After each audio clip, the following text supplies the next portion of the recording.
Ya, shalom semuanya. Kita kembali membahas bagian ke-8, 38 dari Torah, yaitu parasat Chukat.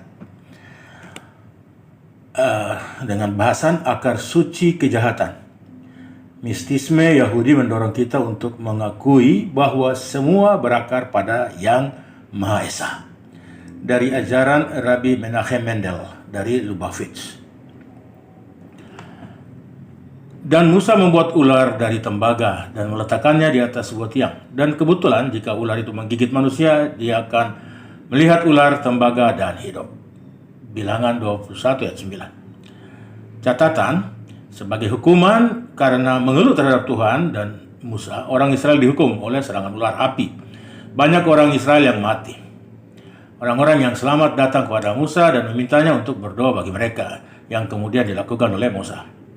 Tuhan kemudian menyuruhnya untuk membuat ular yang berapi-api dan meletakkannya di atas tiang, dan siapapun yang digigit dapat melihatnya dan disembuhkan. Dan begitulah yang terjadi.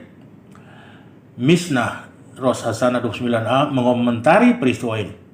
Ketika orang-orang Israel menatap ke surga, menundukkan hati mereka kepada Bapa di surga, maka mereka disembuhkan. Jika tidak, mereka mati. Dengan kata lain, orang Israel tidak disembuhkan dengan menatap ular. Mereka disembuhkan karena menatap ke surga menuju Bapa mereka di surga. Dalam kata Mishnah, apakah ular menyebabkan kematian atau kehidupan? Lalu apakah kebutuhan dari ular tersebut? Ayat itu seharusnya mengatakan, dan jika ular itu telah menggigit seorang pria, dia harus menatap ke surga. Lebih jauh lagi, apakah konsep memandang ke atas ini? Bahkan kita diberitahu sebaliknya. Di Yevamot 105b, dikatakan selama doa, mata harus dilatih ke bawah dan hati ke atas. Penjelasan soal tersebut adalah sebagai berikut. Energi penghakiman yang parah dipermanis pada sumbernya, dan sumber dan vitalitas dari semua kenegatifan dan penilaian. Ketika surga melarang, itu adalah kebaikan, seperti dalam metafora Sohar tentang pelacur dan pangeran. Pelacur itu berharap pangeran tidak akan mendengarnya sehingga dia jatuh dalam godaannya. Karena dengan begitu pangeran akan mendapatkan kesenangan besar karena dia akan dicintai raja yang mempekerjakannya untuk menggoda pangeran sejak awal dan menunjukkan kebajikan putranya. Tetapi jika dia berhasil merayu pangeran, kehendak raja tidak akan terpenuhi sama sekali. Ya, jadi ada seorang pelacur yang dipekerjakan oleh raja, yaitu untuk terus-menerus menggoda pangeran agar pangeran ini dapat bertahan, ya, sehingga dia dapat dicintai oleh raja. Ya, jadi pelacur ini merayu dan menggoda pangeran, tapi karena dia tahu bahwa ini tugas dari raja kepada dia untuk menguji sang pangeran, sehingga pelacur ini walaupun dia menggoda, merayu, tapi dia berharap sekali dalam hatinya agar sang pangeran tidak jatuh dalam rayuannya. Karena ketika dia berhasil, ya kehendak raja tidak akan terpenuhi, dan dia sama sekali dia juga kecewa karena raja pasti kecewa juga. Nah, inilah yang orang bijak kita maksudkan dengan niat setan dan Penina adalah demi surga. Pernyataan Rabbi Levi, Bava Batra 16a, ini mengacu pada perlakuan setan terhadap Ayub dan pelecehan Penina terhadap Hana, istri Elkana yang mandul. Ketika setan melihat bahwa Tuhan memihak Ayub, dia berkata pada dirinya sendiri, Tuhan melarang bahwa dia harus melupakan belas kasihan Abraham, yaitu belas kasihan yang ditunjukkan kepada Israel dalam jasa Abraham. Karena itu ia mulai menunjukkan ketidaksempurnaan Ayub. Menariknya, Talmud menambahkan bahwa ketika salah satu orang bijak mengajarkan ajaran ini di kota Paonia, setan datang dan mencium kakinya sebagai penghargaan. Demikian pula Penina berulang kali membuat Hana kesal, untuk membuatnya resah karena tidak memiliki anak. Niatnya adalah untuk memotivasi Hana untuk memohon kepada Tuhan agar mendapatkan seorang anak, yang akhirnya dia lakukan dan melahirkan seorang putra yang akan dikenal sebagai Samuel sang nabi. Lihat 1 Samuel 1 ayat 6. Penjelasan dari masalah ini adalah bahwa akar kejahatan yang menghidupkannya adalah kebaikan. Seperti yang dikatakan Sohar. Bisakah ada seorang hamba yang memberontak melawan tuannya? Lihat Samuel 1, 25 ayat 10. Sebenarnya ada banyak hamba yang ingin memberontak, tetapi ini hanya berlaku untuk hamba dari darah dan daging, ya, atau manusia, ya, yang kekuatan hidupnya berbeda dari tuannya. Tetapi sehubungan dengan hamba-hamba Tuhan yang menerima kekuatan hidup mereka darinya, ya, Tuhan, bagaimana hamba seperti itu dapat menentang sumber hidupnya sendiri? Untuk menjelaskan paradoks ini, Sohar menawarkan atau menggambarkan metafora pelacur dan pangeran. Ya, seperti yang sudah disampaikan di atas. Jadi ketika sang Satan datang menggoda, menguji manusia, sebenarnya dia dalam hatinya berharap agar manusia itu jangan jatuh ke dalam dosa, karena tugas ini adalah tugas raja, tugas yang maha kudus, ya, tugas dari Tuhan kepada dia. Sehingga dia tahu kalau manusia tidak jatuh, maka bosnya atau Tuhan, ya, itu akan senang, seperti itu, ya. Nah, inilah yang memberi kehidupan bagi semua kejahatan. Akar mereka di atas adalah kebaikan, ya. Namun ketika turun ke bawah melalui rantai, dunia itu menjadi benar dan mutlak jahat. Baik dalam hal duniawi dan surgawi, yaitu penderitaan fisik dan kelemahan rohani. Jadi ketika seseorang menderita kemalangan, surga melarang, dia tidak boleh menilai dengan pandangan matanya dan menganggapnya itu jahat. Sebaliknya, dia harus menyadari bahwa sebenarnya sumbernya adalah kebaikan. Karena dari Tuhan, tidak ada kejahatan yang bisa muncul. Hanya ada kebaikan mutlak. Tetapi kebaikan ini tidak tampak karena tidak turun ke alam bawah dan tetap berada di atas. Ya, maksudnya hal-hal ini sudah dikerjakan di atas. Kita tidak tahu, manusia tidak tahu sebenarnya bahwa untuk mendatangkan kebaikan bagi diri manusia, maka mereka di atas membuat kesepakatan, ya, harus ada kejahatan yang turun agar hasilnya baik, seperti itu. Cuman kita karena tidak lihat hal-hal ini di atas, sehingga yang kita lihat ya yang jahat saja, padahal kejahatan berasal dari kebaikan. Inilah akarnya. Seperti judul tadi, ya.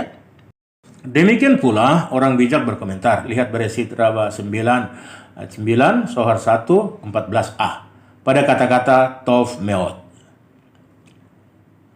yang berarti sangat baik. Tov artinya baik, mengacu pada malaikat kehidupan. Meot artinya sangat, mengacu pada malaikat maut yang sangat baik. Dalam arti kebaikan yang tak terbatas, tanpa limit dan batasan. Tapi kebaikan ini tidak terungkap atau tidak ditangkap di alam fisik. Dan karena ketidakterbatasannya menemukan ekspresi dalam apa yang tampak bagi kita sebagai kemalangan. Ide ini diungkap dalam kata-kata, Yah telah menghajar aku dengan keras. Mazmur 118 ayat 18. Ya. Yas dalam bahasa Ibraninya, Yasir Yisrani Yah.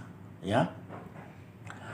Nama ini adalah awal dari tetragrammaton, ya, Yod He Vav He, yaitu awal dari wahyunya. Ini menunjukkan fakta bahwa ia belum mencapai keadaan wahyu dan kebaikannya tidak terlihat. Jadi sepertinya saya sedang dilanda kejahatan oleh Tuhan. Padahal sebenarnya kejahatan ini hanya muncul dari sumber kebaikannya Yah atau Tuhan, ya, yang tidak terungkap. Ini juga merupakan ide dari Nahum is Gamzur, yang ketika dihadapkan dengan bencana yang nyata selalu akan mengatakan Gamzu Letova, yang artinya ini semua untuk kebaikan. Ta'anit 21a, dia akan merenungkan kebenaran bahwa akar kejahatan adalah kebaikan. Dengan demikian dia akan mengangkat peristiwa itu ke akarnya, ke tempat ketiadaan konsep aid, dan di sana dia dapat melakukan perubahan seperti dalam pernyataan Rabbi Hanina ben Sid. Dia yang menyuruh minyak untuk membakar dapat memberitahu cuka untuk membakar. Catatan, tempat ketiadaan adalah tempat samar-samar dari realitas yang tidak terdefinisi. Ini terkait dengan level lingkaran. Ta'anit 25a menceritakan, pada suatu Jumat malam saat senja, Rabbi Hanina memperhatikan bahwa putrinya sedang sedih. Dia berkata kepadanya, "Putriku, mengapa kamu kelihatan sedih?" Putrinya menjawab, Saya mengira wadah cuka itu adalah wadah minyak dan menggunakannya untuk menyalakan cahaya sabat. Rabi pun berkata kepada putrinya, "Putriku, apa yang mengganggumu? Dia yang menyuruh minyak untuk membakar, dia juga bisa menyuruh cuka untuk membakar." Dan lilin secara ajaib terus menyala selama hari Sabat. Demikian pula dalam soal turunnya roh ke dunia. Kita tahu bahwa tujuan utamanya adalah untuk bersatu dengan penciptanya dengan cinta dan kekaguman. Ikatan ini terjadi terutama selama doa. Sekarang, sebelum turun ke dunia ini dan setelah meninggalkan tubuh, jiwa pasti mengalami ikatan ini dengan cara yang lebih dalam. Tetapi selama berada di dunia ini, ia terhalang oleh tubuh karena kekasarannya. Tubuh memaksa jiwa untuk mengambil bagian dalam kesenangan tubuh, meskipun faktanya bahwa jiwa tidak memiliki keinginan dalam hal ini. Ini karena sumbernya adalah bagian dari Tuhan dan keinginannya adalah untuk bersatu dengan penciptanya dalam ukuran yang semakin besar. Ini adalah gagasan tentang doa jiwa yang mengenakan tubuh. Di dalam tubuh jiwa menderita. Keinginannya adalah untuk bersatu dengan penciptanya dan tubuh tidak mengizinkannya. Ini mirip dengan pengasingan hadirat ilahi yang dipaksa untuk memberikan kehidupan bahkan kepada orang jahat. Demikian juga jiwa dipaksa untuk memberi kehidupan pada tubuh. Niat jiwa bukan untuk dirinya sendiri, melainkan untuk mengangkat tubuh dari bumi. Itu harus untuk memurnikan tubuh, seperti perak di tangan tukang perak. Apapun yang memiliki tingkat campuran yang lebih besar harus dimurnikan dan dipanaskan dengan api yang lebih besar. Demikian juga jiwa harus memurnikan tubuh dari kecenderungan jahat dan membawanya ke sumbernya, seperti dalam metafora pangeran dan pelacur. Ketika campuran kejahatan berlimpah, jiwa harus memisahkan kejahatan melalui api doa yang besar dan kuat. Itulah mengapa tidak perlu doa yang berapi-api di era kuil pertama, karena tingkat kejahatannya rendah. Namun di bait suci kedua, mereka mulai mendirikan doa. Meskipun singkat, sesuai dengan kebutuhan akan api dan campuran kejahatan di dalamnya. Kita perlu berdoa lebih dan lebih banyak dengan api yang besar. Setiap generasi yang turun harus berdoa dengan api yang lebih besar. Banyaknya hal negatif yang telah memasuki kita dan yang meningkat setiap generasi harus dipisahkan melalui api yang kuat dalam doa. Seseorang harus memurnikan kejahatan yang ada dalam dirinya dan membawanya ke sumbernya. Ini dicapai dengan menyadari bahwa kekuatan hidupnya datang dari Yang Maha Kudus, diberkatilah Dia. Karena tanpa Dia itu tidak mungkin ada. Oleh karena itu, pada dasarnya tidak ada kejahatan sama sekali. Demikian pula dengan penderitaan dunia ini. Ketika memikirkan gagasan di atas, semua pelaku kejahatan tercerai-berai. Seperti yang terjadi pada Nahum is Gamzu. Memang semua sadikim seperti ini. Keistimewaan Nahum is Gamzu adalah kemampuannya untuk mengubah kenyataan yang nyata sehingga tampak baik dalam kenyataan, bahkan dalam arti fisik. Oleh karena itu, ia disebut Gamzu yang berarti ini juga. Yang berarti bahwa ia mampu membawa kebaikan untuk mewujudkan kenyataan. Kata zu yang berarti ini dikaitkan dengan dunia yang diwahyukan. Alma diit galia. Sebaliknya, sadikim yang lain tidak akan mampu menarik masalah ini ke tingkat yang nyata. Kebaikan akan tetap tidak terlihat. Ini adalah gagasan tentang ular tembaga yang akan ditempatkan di tiang dan diangkat tinggi-tinggi sehingga orang-orang akan melihat ke atas. Ini dimaksudkan untuk menekankan bahwa ular tidak terpisahkan dari keilahian. Asumsi seperti itu akan berarti bahwa itu adalah kejahatan yang sebenarnya dan tetap jahat. Sebaliknya, orang Israel harus melihat ular itu ketika diangkat ke atas sampai ke akarnya dan menyadari bahwa ia tidak terlepas darinya atau dari Tuhan ya. Bahkan daya hidupnya berasal dari Tuhan. Jika tidak demikian, tidak ada kejahatan yang turun dari atas. Oleh karena itu, terbuat dari tembaga, maka berubah menjadi banyak warna melalui ketiadaan. Toda Rabba, Sahabat Shalom.